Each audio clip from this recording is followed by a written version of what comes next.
আসসালামু আলাইকুম। আরও একটি নতুন রেসিপিতে সবাইকে স্বাগত জানাই। আজকে খুবই সাধারণ এবং খুবই মজাদার একটা রেসিপি করে দেখাবো। ব্যাচেলার, কর্মজীবী, স্টুডেন্ট বন্ধুদের জন্য আজকের এই রেসিপিটা ঝটপট বানিয়ে মজা করে সারাদিন খাও, এরকমই একটা রেসিপি। বেশি ঝামেলা নেই। আশা করি এই রেসিপিটা তোমাদের খুব ভালো লাগবে, আর ভালো লাগলে একটা লাইক দিয়ে রেসিপিটা দেখে নিও। এখানে আমি 3টা ডিম নিয়ে নিয়েছি আর 2টা বড় সাইজের আলু, একদম আলু ভাজি করি যেরকমভাবে সেভাবে কুচিয়ে নিয়েছি। আর হলো পরিবারের সদস্য বুঝে ডিমটা কম বেশি করতে পারবে। ডিমটা চুলায় দিয়ে দিলাম, দিয়ে সিদ্ধ করে নিলাম। খোসা ছাড়িয়ে নিয়ে রেডি করে রেখে দিব। চুলায় একটা প্যান বসিয়ে দিলাম আর এখানে হাফ কাপের মতো তেল দিয়ে দিলাম। তেলটা গরম হয়ে আসলে যে ডিম আমি সিদ্ধ করে খোসা ছাড়িয়ে রেখেছিলাম সেটাকে আমি মাঝখান থেকে অর্ধেক করে কেটে নিয়েছি। নিয়ে ডিমটাকে দিয়ে দিলাম, দিয়ে 2 পিসটা উল্টিয়ে পাল্টিয়ে গোল্ডেন ব্রাউন কালার করে ভেজে নিব। বেশি ভাজবো না, তাহলে ডিমটা শক্ত হয়ে যাবে। হালকা করে ভেজে নিয়ে ডিমগুলোকে উঠিয়ে নিলাম। ডিম ভাজা তেলের মধ্যে 1 বাটি পেঁয়াজ কুচি এবং 6-7টা কাঁচামরিচ ফালি করে দিয়ে দিলাম। দিয়ে এটাকে ভেজে নিব হালকা করে।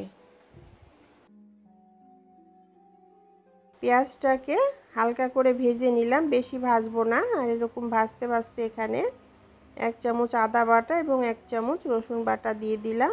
এখানে আমি আদা রসুন বাটাটা ফ্রোজেন ব্যবহার করেছি।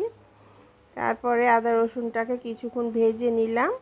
আদা রসুনটা ভাজা হয়ে গেলে এখানে 1/3 চামচ মরিচের গুঁড়া দিয়ে দিলাম এবং হাফ চামচ হলুদের গুঁড়া দিলাম। দিয়ে এটাকে তেলে ভেজে নিব কিছু সময়ের জন্য।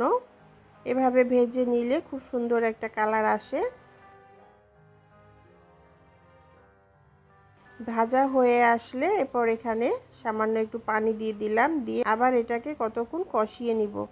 আর কষাতে কষাতে এখানে হাফ চামচ ধনে গুঁড়ো দিলাম, হাফ চামচ লবণ দিলাম এবং হাফ চামচ জিরার গুঁড়ো দিয়ে দিলাম। দিয়ে এটাকেও কষিয়ে নিব এই মশলাটার সাথে।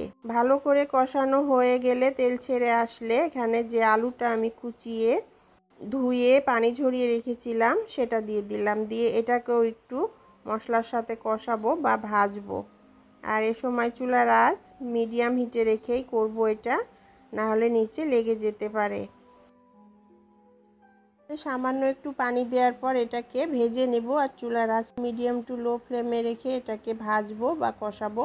প্রিয় বন্ধুরা, এই ডিমের এই সাধারণ রেসিপিটা যদি তোমাদের ভালো লাগে তাহলে ইউটিউব থেকে যারা দেখছো একটা সাবস্ক্রাইব করে দিও, ফেসবুক থেকে যারা দেখছো একটু ফলো দিয়ে দিও। যারা আগে থেকে সাবস্ক্রাইব ফলো দিয়েছো সবাইকে অসংখ্য ধন্যবাদ এবং অনেক অনেক ভালোবাসা।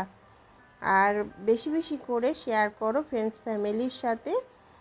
কমেন্টস করে জানাও রেসিপিটা তোমার কাছে কেমন লেগেছে। আর রেসিপিটা ভালো লাগলে একটা লাইক দিতে ভুলবে না।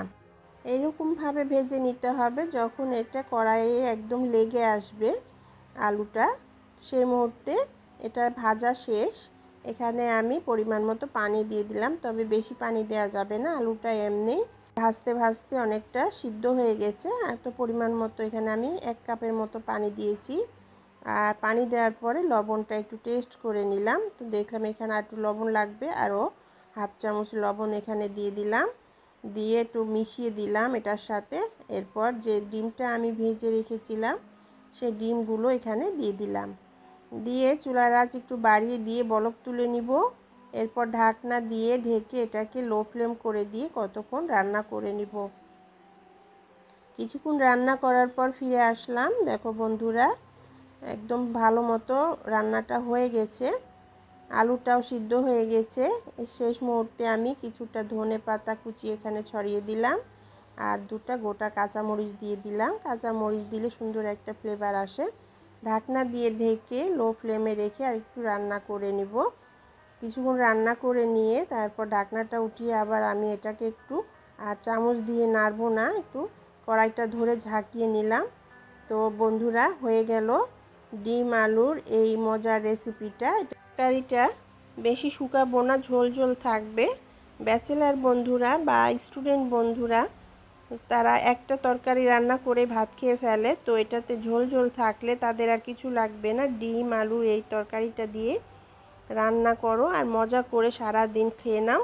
রেডি হয়ে গেল ডিম আলুর তরকারি। ডিম আলুর এই সাধারণ রেসিপিটা তোমরা অবশ্যই একদিন হলো বানিয়ে খেয়ে দেখো, খুব ভালো লাগবে। ভালো লাগলে আমার চ্যানেলটিকে সাপোর্ট করো, বেশি বেশি করে শেয়ার করো, কমেন্টস করে জানিও তোমার কাছে রেসিপিটা কেমন লেগেছে।